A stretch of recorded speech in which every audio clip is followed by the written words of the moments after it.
नमस्कार दोस्तों, आज हम देख रहे हैं एक नया वीडियो और हम 1000 क्वेश्चंस के पार्ट्स 3 को कवर कर रहे हैं इस वीडियो में। आपके लिए नवरात्रि की ढेर सारी शुभकामनाएं। इसी के साथ शुरू करते हैं आज का वीडियो। सबसे पहला प्रश्न है, घेंघा रोग किसकी कमी से होता है? तो यह आयोडीन की कमी से होता है।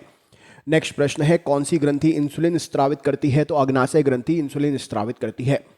डूरंड कप का संबंध किस खेल से है? तो डूरंड कप फुटबॉल खेल से संबंधित है। भारत का सबसे बड़ा बांध कौन सा है? तो हीराकुंड बांध भारत का सबसे बड़ा बांध है। संविधान की 8वीं अनुसूची में कितनी भारतीय भाषाओं को मान्यता दी गई है? तो 22 भारतीय भाषाओं को मान्यता दी गई है। चीन की मुद्रा का नाम क्या है? तो युआन चीन की मुद्रा का नाम है। रेड क्रॉस के संस्थापक कौन थे? तो हेनरी डूरॉन्ड रेड क्रॉस संस्था के संस्थापक थे। हीमोग्लोबिन की कमी से कौन सा रोग होता है? तो एनीमिया रोग हीमोग्लोबिन की कमी से होता है। भारत कोकिला कौन कहलाती हैं? तो सरोजनी नायडू भारत कोकिला के नाम से जानी जाती हैं। दिल्ली के कुतुब मीनार किसने बनवानी शुरू की थी? तो कुतुबुद्दीन ऐबक ने दिल्ली में कुतुब मीनार बनवानी शुरू की थी। बनारस हिंदू विश्वविद्यालय के संस्थापक कौन थे? तो मदन मोहन मालवीय जी बनारस हिंदू विश्वविद्यालय के संस्थापक थे। अर्थशास्त्र के लेखक कौन थे? तो चाणक्य कौटिल्य अर्थशास्त्र के लेखक थे। विवेकानंद स्मारक कहाँ पर स्थित है? तो कन्याकुमारी में विवेकानंद स्मारक स्थित है। दक्षेस का मुख्यालय कहाँ पर है? तो काठमांडू में दक्षेस का मुख्यालय है। दक्षेस कितने देश सदस्य हैं? तो 8 देश सदस्य हैं, जिसमें भारत, नेपाल, बांग्लादेश, श्रीलंका, मालदीव, भूटान, पाकिस्तान और अफगानिस्तान सम्मिलित हैं।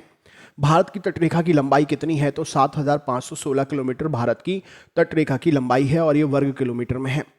विश्व में अभ्रक का सर्वाधिक उत्पादन किस देश में होता है? तो भारत देश में विश्व में अभ्रक का सर्वाधिक उत्पादन होता है। ग्रैंड ट्रंक रोड किसने बनवाना शुरू किया था? तो शेरशाह सूरी ने ग्रैंड ट्रंक रोड को बनवाना शुरू किया था। विटामिन बी की कमी से कौन सा रोग होता है? तो बेरी रोग विटामिन बी की कमी से होता है। विटामिन सी की कमी से कौन सी बीमारी होती है? तो स्कर्वी विटामिन सी की कमी से होती है। दूध में कौन सा विटामिन नहीं होता है? तो विटामिन सी दूध में नहीं होता है। विटामिन डी की कमी से कौन सा रोग होता है? तो रिकेट्स रोग विटामिन डी की कमी से होता है। किस विटामिन की कमी से खून का थक्का नहीं जमता है? तो विटामिन के की कमी से खून का थक्का नहीं जमता है। विटामिन ई की कमी से कौन सा रोग होता है? तो बांझपन विटामिन ई की कमी से होता है। विटामिन सी का रासायनिक नाम क्या है? तो एस्कॉर्बिक अम्ल विटामिन सी का रासायनिक नाम है। वसा में घुलनशील विटामिन कौन से हैं? तो विटामिन ए और विटामिन ई वसा में घुलनशील विटामिन है। साधारण नमक का रासायनिक नाम क्या है? तो NaCl प्रश्न का सही उत्तर हो जाएगा। हंसाने वाली गैस का रासायनिक नाम क्या है? तो नाइट्रस ऑक्साइड N2O हंसाने वाली गैस का रासायनिक नाम है। धावन सोडा का रासायनिक नाम क्या है? तो सोडियम कार्बोनेट धावन सोडा का रासायनिक नाम है। पीतल किन दो धातुओं का मिश्रण है? तो तांबा और जस्ते का मिश्रण है पीतल। कैल्सीफेरॉल किस विटामिन का रासायनिक नाम है? तो विटामिन डी का रासायनिक नाम है कैल्सीफेरॉल। नेत्रदान में नेत्र के किस भाग का दान किया जाता है? तो कॉर्निया का दान किया जाता है नेत्रदान में। किस विटामिन में कोबाल्ट होता है? तो विटामिन B12 में कोबाल्ट उपस्थित होता है। कोशिका का पावर हाउस किसे कहते हैं? तो माइटोकॉन्ड्रिया को कोशिका का पावर हाउस कहते हैं।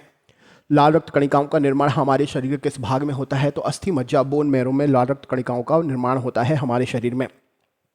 राष्ट्रीय विज्ञान दिवस कब मनाया जाता है? तो हर साल 28 फरवरी को राष्ट्रीय विज्ञान दिवस मनाया जाता है। ब्लड प्रेशर मापने के लिए किस यंत्र का प्रयोग करते हैं? तो स्फिग्नोमैनोमीटर का प्रयोग ब्लड प्रेशर मापने के लिए करते हैं। कंप्यूटर की परमानेंट मेमोरी का कहलाती है? तो रोम यानी कि रीड ओनली मेमोरी कंप्यूटर की परमानेंट मेमोरी कहलाती है। किस अधिवेशन में कांग्रेस उदारवादी और उग्रवादी नामक 2 दलों में विभाजित हो गई थी? तो 1907 के सूरत अधिवेशन में कांग्रेस उदारवादी और उग्रवादी नामक 2 दलों में विभाजित हो गई थी। तंजौर का बृहद्रेश्वर मंदिर किसने बनवाया था? तो राजा प्रथम चोल ने तंजौर का बृहद्रेश्वर मंदिर बनवाया था।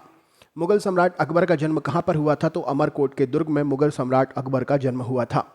वर्ष 2014 का फुटबॉल विश्व कप किस देश में आयोजित हुआ था? तो 2014 का फुटबॉल विश्व कप ब्राज़ील देश में आयोजित हुआ था। 2018 का फुटबॉल विश्व कप किस देश में आयोजित हुआ था? तो रूस में 2018 का फुटबॉल विश्व कप आयोजित हुआ था। वर्ष 2014 के कॉमनवेल्थ कहाँ पर हुए थे? तो ग्लासगो जो कि स्कॉटलैंड में है। 2014 के कॉमनवेल्थ गेम्स यहाँ पर हुए थे। 2015 का क्रिकेट विश्व कप कहाँ पर आयोजित हुआ था? तो न्यूजीलैंड और ऑस्ट्रेलिया में 2015 का क्रिकेट विश्व कप आयोजित हुआ था। संसद के दोनों सदनों की संयुक्त बैठक की अध्यक्षता कौन करता है? तो लोकसभा का अध्यक्ष संसद के दोनों सदनों की संयुक्त बैठक की अध्यक्षता करता है। भारत के प्रथम लोकसभा अध्यक्ष कौन थे? तो गणेश वासुदेव मावलंकर जी भारत के प्रथम लोकसभा के अध्यक्ष थे। भारतीय संविधान के किस अनुच्छेद के अंतर्गत जम्मू कश्मीर को विशेष राज्य का दर्जा प्राप्त था? तो अनुच्छेद 370 के अंतर्गत जम्मू कश्मीर को विशेष राज्य का दर्जा प्राप्त था। कोई विधेयक धन विधेयक है या नहीं, इसका निर्णय कौन करता है? तो लोकसभा का अध्यक्ष कोई विधेयक धन विधेयक है या नहीं, इसका जो है निर्णय करता है। विश्व का सबसे बड़ा महाद्वीप कौन सा है? तो एशिया महाद्वीप विश्व का सबसे बड़ा महाद्वीप है। हैदराबाद किस नदी पर बसा हुआ है? तो मूसी नदी पर हैदराबाद बसा हुआ है। विश्व में चांदी का सबसे बड़ा उत्पादक देश कौन सा है? तो मैक्सिको विश्व में चांदी का सबसे बड़ा उत्पादक देश है। क्षेत्रफल के अनुसार विश्व का सबसे छोटा देश कौन सा है? तो वेटिकन सिटी क्षेत्रफल के अनुसार विश्व का सबसे छोटा देश है। स्वेज नहर किन दो सागरों को जोड़ती है? तो भूमध्य सागर और लाल सागर को स्वेज नहर जोड़ती है। पनामा नहर किन दो महासागर को जोड़ती है? तो प्रशांत महासागर और उत्तरी अटलांटिक महासागर को पनामा नहर जोड़ती है। भारत के संघीय क्षेत्र दादर और नगर हवेली की राजधानी क्या है? तो सिलवासा दादर और नगर हवेली की राजधानी है। क्षेत्रफल की दृष्टि से भारत का सबसे बड़ा राज्य कौन सा है? तो राजस्थान राज्य क्षेत्रफल की दृष्टि से भारत का सबसे बड़ा राज्य है। पृथ्वी दिवस कब मनाया जाता है? तो हर साल 22 अप्रैल को पृथ्वी दिवस मनाते हैं। फूलों की घाटी किस राज्य में है? तो भारत के राज्य उत्तराखंड में फूलों की घाटी स्थित है। 2011 में नवनिर्मित 2011 में नवनिर्मित राष्ट्र दक्षिणी सूडान की राजधानी कौन सी है? तो दक्षिणी सूडान की राजधानी है जूबा। योजना आयोग का अध्यक्ष कौन होता है? तो प्रधानमंत्री जी योजना आयोग के अध्यक्ष होते हैं। आईने अकबरी का लेखक कौन था? तो अबुल फजल आईने अकबरी का लेखक था। होपमैन कप किस खेल से संबंधित है? तो टेनिस खेल से होपमैन कप संबंधित है। देश बंधु के नाम से कौन जाने जाते हैं? तो चितरंजन दास जी देश बंधु के नाम से जाने जाते हैं। अशोक चक्र में कितनी तीलियां हैं? तो अशोक चक्र में 24 तीलियां हैं। भारत में सबसे पहली फिल्म कौन सी थी? तो राजा हरिश्चंद्र भारत में बनी सबसे पहली फिल्म थी। सबसे छोटी हड्डी का नाम क्या है? तो कान की हड्डी स्टेपिस सबसे छोटी हड्डी है। सबसे बड़ी हड्डी कौन सी है? तो फीमर जो कि जांघ की हड्डी है सबसे बड़ी हड्डी कहलाती है। मानव शरीर में कितनी पेशियां हैं? तो 639 पेशियां मानव शरीर में कुल हैं। लाल रक्त कणिकाओं का जीवन काल कितना होता है? तो लगभग 120 दिन लाल रक्त कणिकाओं का जीवन काल होता है। जंग लगने से बचाने के लिए लोहे पर जस्ते की परत चढ़ाने की प्रक्रिया क्या कहलाती है? तो इसे जस्तीकरण गैल्वेनाइजेशन के नाम से जाना जाता है। मानव शरीर की सबसे बड़ी ग्रंथि का नाम क्या है? तो यकृत ग्रंथि मानव शरीर की सबसे बड़ी ग्रंथि है। भारत का प्रथम तेल शोधन संयंत्र कहाँ पर स्थित है? तो दिग्बोई असम में भारत का प्रथम तेल शोधन संयंत्र है। यूनेस्को द्वारा कलिंग पुरस्कार किस क्षेत्र में दिया जाता है? तो विज्ञान के क्षेत्र में यूनेस्को द्वारा कलिंग पुरस्कार दिया जाता है। हैदराबाद में 4 मीनार का निर्माण किसने करवाया था? तो कुली कुतुब शाह ने हैदराबाद में 4 मीनार का निर्माण करवाया था। कांग्रेस द्वारा पूर्ण स्वाधीनता का प्रस्ताव कब और कहां पारित हुआ था? तो 1929 के लाहौर अधिवेशन में कांग्रेस द्वारा पूर्ण स्वाधीनता का प्रस्ताव पारित हुआ था। श्वेत क्रांति का संबंध किससे है? तो दूध से श्वेत क्रांति का संबंध है। भारत का सबसे पुराना चालू रेल इंजन कौन सा है? तो फेरी क्वीन भारत का सबसे पुराना चालू रेल इंजन है। भारत में आपातकाल की प्रथम घोषणा कब की गई थी? तो चीनी आक्रमण के समय जो कि 26 अक्टूबर 1962 में पहले आपातकाल की घोषणा हुई थी। भारत में भाषा के आधार पर बनने वाला पहला राज्य कौन सा था? तो आंध्र प्रदेश भारत में भाषा के आधार पर बनने वाला पहला राज्य था। भारत पर हमला करने वाला प्रथम मुस्लिम आक्रमणकारी कौन था? तो मोहम्मद बिन कासिम 712 ईस्वी में भारत पर हमला करने वाला प्रथम मुस्लिम आक्रमणकारी था। सेल्यूकस का राजदूत जो चंद्रगुप्त मौर्य के दरबार में आया था उसका नाम क्या था? तो मेगास्थनीज सेल्यूकस का राजदूत था जो कि चंद्रगुप्त मौर्य के दरबार में आया था।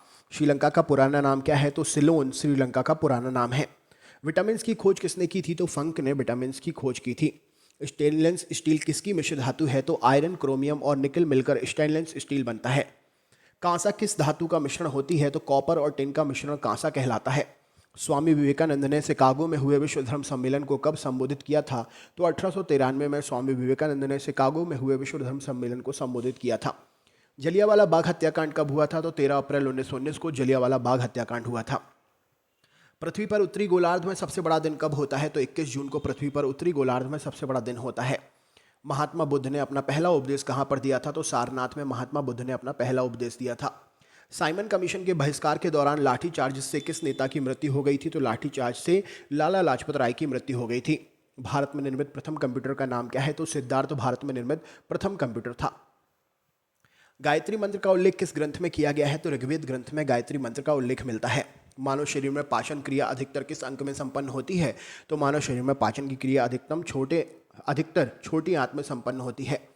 आनुवंशिकता के नियमों का प्रतिपादन किसने किया था? तो ग्रेगर जॉन मेंडल ने आनुवंशिकता के नियमों का प्रतिपादन किया था। मानव द्वारा सबसे पहले किस धातु का प्रयोग किया गया? तो तांबा धातु का प्रयोग मानव द्वारा सबसे पहले किया गया था। बॉल पेन किस सिद्धांत पर काम करता है? तो पृष्ठीय तनाव के सिद्धांत पर बॉल पेन काम करता है। रेशम के कीड़े किस वृक्ष की कोमल पत्तियों पर पाले जाते हैं? तो शहतूत की कोमल पत्तियों पर रेशम के कीड़े पाले जाते हैं। राजस्थान में खेतड़ी किसके लिए प्रसिद्ध है? तो तांबे की खदान के लिए राजस्थान में खेतड़ी प्रसिद्ध है। तो दोस्तों ये था तीसरा पार्ट। कैसा लगा वीडियो कमेंट करके ज़रूर बताएं। चैनल पर अगर नए हैं तो आगे भी वीडियोस देखने के लिए चैनल को सब्सक्राइब ज़रूर कर लें।